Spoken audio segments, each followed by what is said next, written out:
Get out. Paying bills doesn't make you family. That's what my father spat at me across the Thanksgiving table. His voice cut sharper than the carving knife, silencing the clink of silverware and the soft hum of conversation. And then my mother twisted the blade.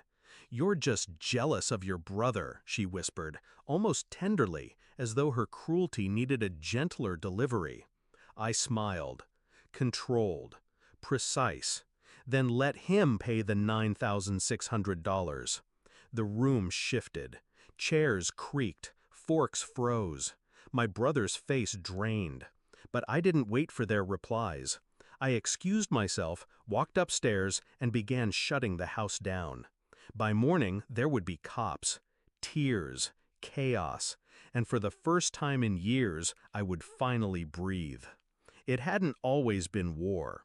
I was 12 when my father first told me, "You're the responsible one." My brother Ethan was the golden boy, charming, careless, adored. He crashed cars, racked up debts, dropped out of college, yet he was still the future. I was the fallback, the fixer, the invisible scaffolding that kept their little kingdom upright.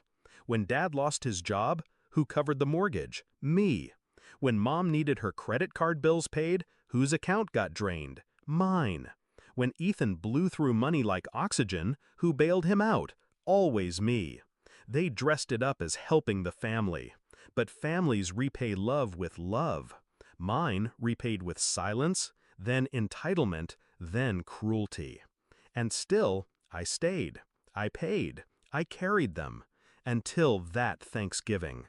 The betrayal wasn't in their words, it was in their laughter. One night I came home late from work, exhausted, my laptop bag still cutting into my shoulder, and I heard them in the kitchen, my parents and Ethan, laughing about me. "She really thinks she's part of this family," Dad chuckled. Mom giggled. "Let her, as long as she keeps paying the bills." Ethan's voice sealed it. "What else is she good for?" I stood there in the dark hallway, listening, not moving, letting the truth wash over me like acid. That was the night I stopped being their crutch. That was the night I began planning. I didn't rage, I didn't cry, I calculated. Every bill, every account, every utility in my name. They had forgotten something. Power in a house doesn't come from who sits at the head of the table. It comes from whose name is on the wires, the pipes, the roof. For years, I'd kept the lights on, the heat running, the fridge stocked. Quiet, invisible labor. But invisibility cuts both ways. They never noticed whose signature made their lives possible. I was done being invisible. So, on Thanksgiving night, after Dad's command and Mom's whisper, I excused myself and went upstairs. One by one, I logged in. Gas, canceled. Electric, canceled. Internet, canceled. Water, canceled. The mortgage, already shifted back to them. The credit card auto payments, terminated. Every account they had leaned on for years, I cut the cord. But I didn't stop there.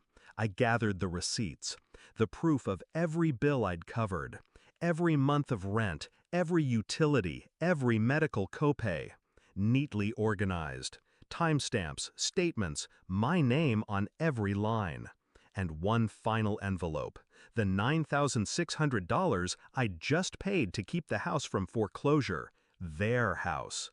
Evidence of my silence, my loyalty, my betrayal by them. I placed it all in a folder, sealed it, and set it on the podium in the living room where I knew the morning chaos would unfold.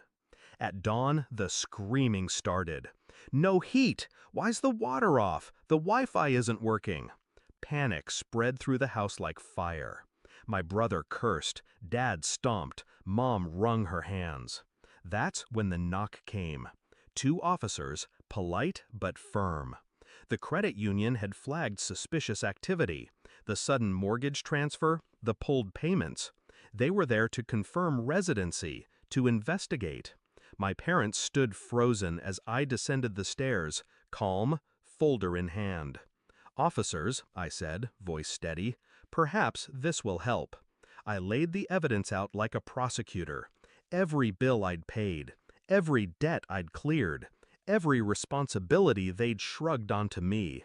And then the 9,600, paid not out of love, but out of survival instinct. Dad's face drained of color. Mom's lips trembled. Ethan stuttered. The officers exchanged glances. "So you've been financially supporting this household?" "Yes," I answered simply. "And last night I was told I'm not family, that I should get out." The silence that followed was heavier than any shout. Dad tried to bluster, "This is ridiculous," but Mom's tears betrayed him. Ethan's clenched fists betrayed him. They had no defense. The officers left with warnings, recommendations, referrals. Legal proceedings would follow. But I didn't stay for that part. I walked out the door, folder under my arm, the November air sharp in my lungs. Behind me, the house that had drained me was unraveling. For once, the chaos wasn't mine to fix. And the beauty of it? I hadn't lifted a fist. I hadn't shouted. I had simply